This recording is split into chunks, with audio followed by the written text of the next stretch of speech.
Hello everybody, welcome to UPSC class by Hanu. We have reached the 26th day of the 55 days lap और आज हम अपनी कहानी को कल से आगे और कंटिन्यू करते हैं. सो yesterday we left at कि अब राक्षसी जो है वो ग्रीव कर रही हैं और अब रावण को पता चलता है कि ऐसा सब हो चुका है.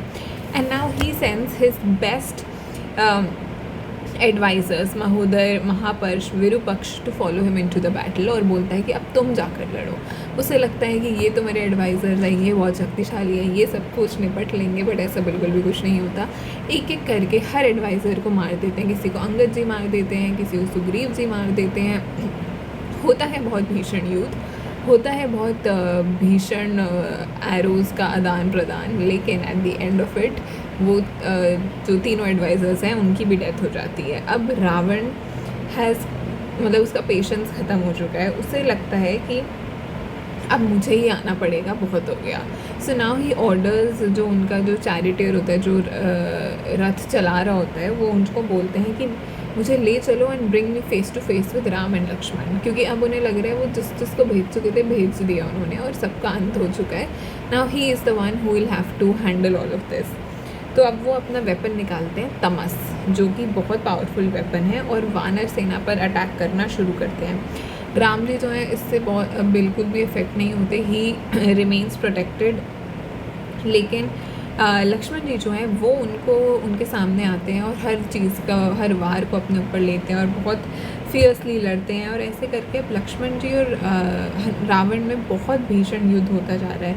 बिकॉज़ रावण राम जी को अटैक करने की कोशिश करते थे, लक्ष्मण जी उससे इंगेज कर रहे हैं. और इसी सब में होता ये है कि नाउ लक्ष्मण जी फॉल्स, वो गिर जाते हैं ऑन द ग्राउंड, क्योंकि एक वेपन उन्हें लग जाता है. एंड जब वो गिरते हैं तो राम जी की तो पूरी हिम्मत वहीं टूट जाती है. उन्हें लगता है मेरा भाई अब नहीं रहा, अब मेरे पास कुछ नहीं है. And he is shattered, absolutely he is absolutely shattered. And जो जितने भी वो डेस्परेट वानर्स होते हैं आसपास, क्योंकि वो इतना घबरा गए हैं सब देख के, वो भी इकट्ठा हो जाते हैं. And they guard the fallen Prince, मतलब वो लक्ष्मण जी के आसपास खड़े हैं उनको प्रोटेक्शन देने के लिए. पर अंदर ही अंदर राम जी की जो है ना आत्मा, वो टूट जाती है at this particular moment. And जब पर वो फिर से अपने आप को याद दिलाते हैं, this is not the moment कि अभी शोक मनाया जाए. वो और आगे लड़ते हैं, जबकि शोक उन्हें पूरा ओवर पावर ऑलमोस्ट कर चुका है. स्टिल ही गोज़ अहेड और वो अब रावण पे अपनी गोल्डन एरोज़ बरसाते हैं. और इस सब की वजह से अब रावण फाइनली भाग जाता है. अब रावण जब भाग जाता है तो Ram ji gives into grief. उन्हें लगभग सुशेषणा से बोलते हैं, जो जामवन जी से रिलेटेड है, उनको बोलते हैं कि अब मैं क्या ही करूँगा जब मेरा खुद का भाई एकदम खून में ड्रेंच्ड है.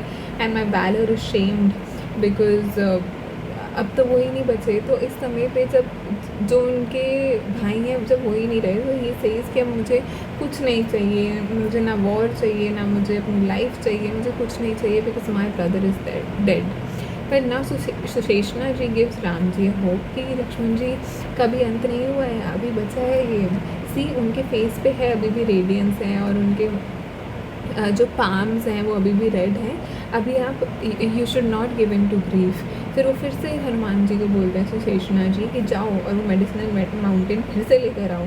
हनुमान जी लाइट की स्पीड से जाते हैं और फिर से पूरा माउंटेन लेकर आते हैं. लेकिन वहाँ पर उन्हें हर्ब्स मिलते नहीं, तो पूरा ही पर्वत ले आते हैं कि जो होगा उससे देखा जाएगा.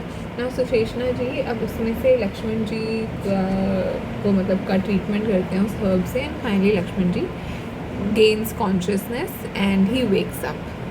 Now when all of this happens, we are now moving towards the last battle, जब अब रावण का अंत बहुत पास है. ये हम देखेंगे कल. On that note, I'll see you in the next one tomorrow. Please do like, share, subscribe, comment. Take care of yourself.